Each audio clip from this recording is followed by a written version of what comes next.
essentially me practicing. For my oral final, it's set for Thursday. I might change it to be a little later. For the final is in the topics of histology and embryology. Really hard subjects. So I'm basically practicing my oral presentations of what I know. So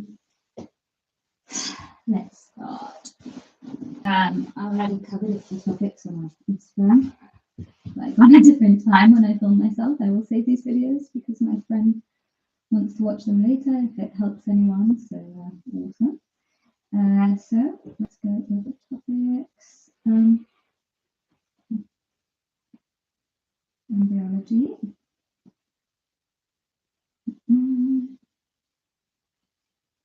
Okay. Development of cytotrophoblast, syncytiotropoblast, and primary mesenchyme. Okay, I didn't go over this in a really long time, but let's start. Basically, we're going to start from the beginning. We have a fertilized embryo or fertilized oocyte. That is basically stage 0 of the formation of a baby. Fertilized oocyte is a zygote. And once it has been fertilized, it undergoes multiple, that occurs in the ampulla of the uterine tube. Then a process of cleavage occurs. I'm not going to do that because that's in a different topic. And we form a structure called the blastocyst. This is where I'll start. The blastocyst is basically where the first differentiation occurs. The blastocyst is basically a structure. It consists of an inner cell mass and an outer cell mass. The inner cell mass is also called the embryoblast. And it the embryoblast is what it consists of pluripotent cells that can differentiate to any structure inside the embryo. And the outer cell mass is called the trophoblast. And it will differentiate to form the placenta, basically. Now, this topic. Okay. The development of the cytotrophoblast. So once, basically, the embryo has, we have this blastocyst. It reaches the posterior superior part of the uterus. I don't know if anyone can see this. This is the uterus, and it will make contact after like 2 days of floating in the uterine cavity. It will make contact with the endometrium. The endometrium now terminologically is called the decidua. When that happens, the first thing that happens is the decidual cells will undergo apoptosis. That's not important for this topic. But the outer cell mass, the trophoblast cells, will form 2 layers. The first layer, I will walk because, like, why not? I sit all day and then control. The first layer is called the syncytiotropoblast. It is the external layer. It's called syncytiotropoblast because it is essentially a syncytium. For those who don't know that word, syncytium is like a group of individuals working together. So it is a continuous mass. It is more differentiated than the trophoblast. It differentiates after the trophoblast. And it is a continuous mass of cytoplasm. It has tons of mitochondria. It has tons of raphi R with endoplasmic reticulum bound ribosomes. That means that they form like proteins that will be secreted in the end, more complex proteins that need to be modified in the endoplasmic reticulum. Okay, is to swarm.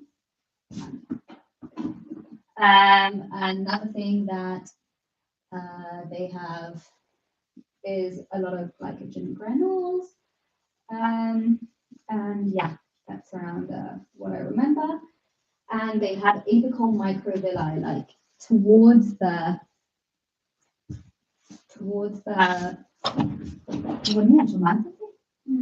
dermatophy, towards their free surface, the surface that isn't connected to the cytotrophoblast, has microvilli that helps it absorb substances to feed the developing embryo. And then we have the cytotrophoblast. The cytotrophoblast is basically cuboidal cells. They have a lightly stained cytoplasm. Why do they, in a light microscope, why is it lightly stained? Because they have tons of glycogen granules. Glycogen in normal hematoxylin and eosin staining does not stain brightly because all the sugar is taken out with formalin. Okay, so we have cytotrophoblast and syncytiotrophoblasts. That's awesome. Then we will reach the primary mesenchyme. In order to reach primary mesenchyme, we're going to talk about a bunch of processes that I already forgot because they happen to the embryoblast. Okay, so we have the inner cell mass. The inner cell mass very soon, at around day 7, I believe, for specification. At around day 7, let me just pull it out.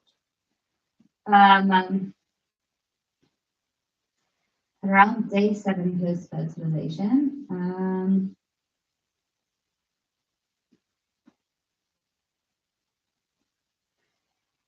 we have a cuboidal layer, overlaying, overlaying but actually underlaying, because if we imagine we have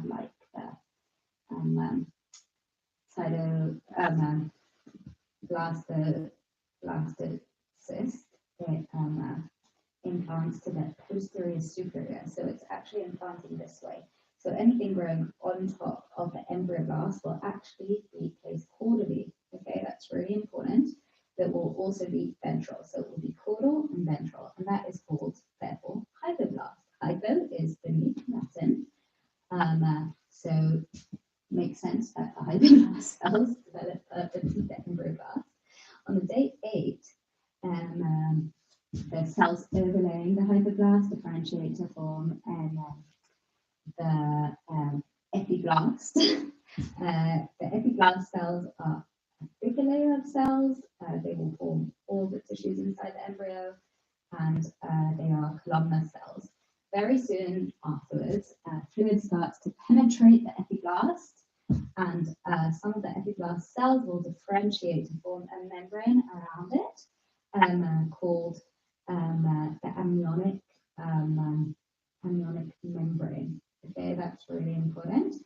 And this is when we form a bilaminar embryo. On the 9th day, the 9th and 10th day, cells of the hypoblast start to proliferate and migrate around the cytoblast cavity, or the blastocyst cavity, and form a membrane that will be the primary yolk sac or exocolumnic membrane. Why is this important? Because we want to talk about primary mesenchyme. Now, this is where it gets tricky because that's the part that I don't remember. Where does primary mesenchyme come from? So I'm going to go into someone's notes because I'm not sure that my notes are correct.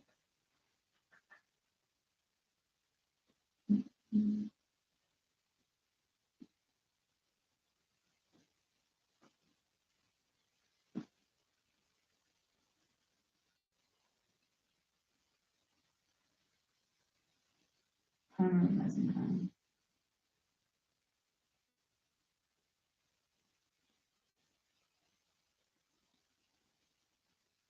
Okay, my notes are correct actually.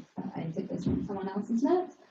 It's really important to say what mesenchyme is. Mesenchyme is basically embryonic connective tissue.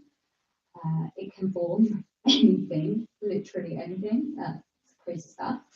And it develops from the epiblast cell. This process is called epithelial to mesenchyme transition or process.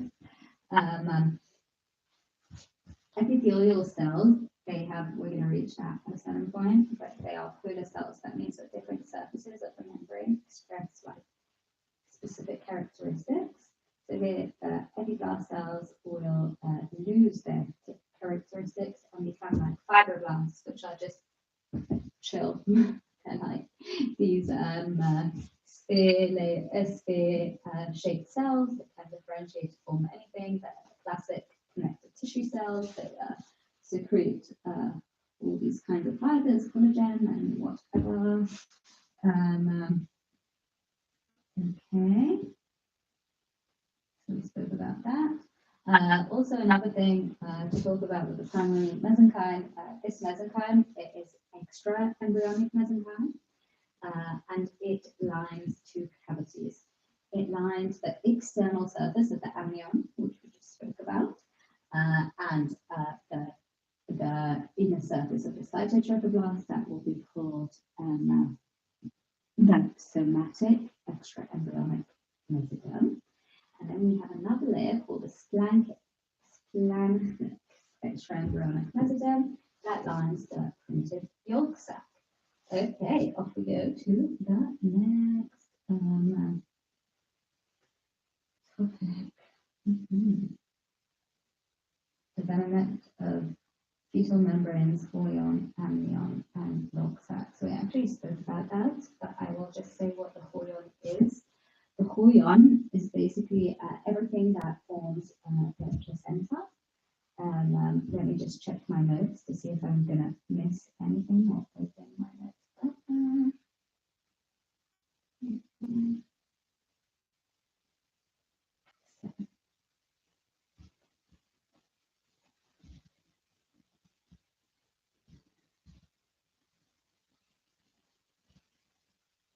I have no idea where that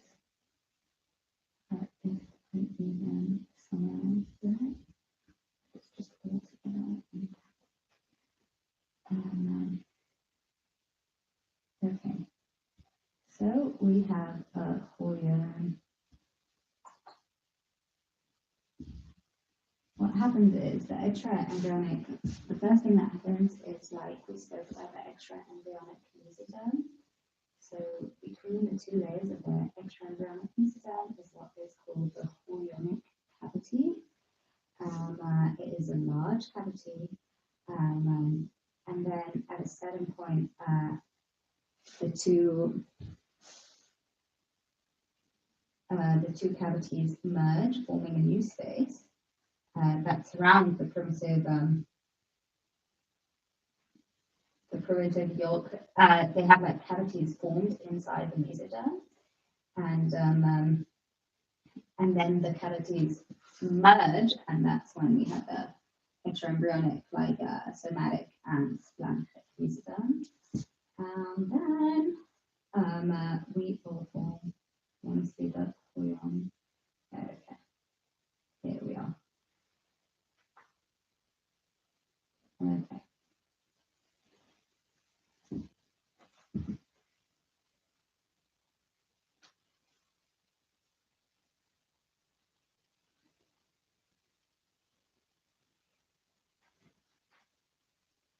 Okay. The chorion consists of three layers. We have a chorionic plate that is basically the somatic mesoderm that lines the internal surface of the cytotrophoblast. We have the cytotrophoblast and we have the syncytiotropoblast. The chorion is basically going to form the placenta. At a certain point in development, we're going to see that the chorion differentiates into two portions. We will talk about that when we reach the placenta, but there's a bushy chorion, which will form the villi of the placenta, and there's chorion levator,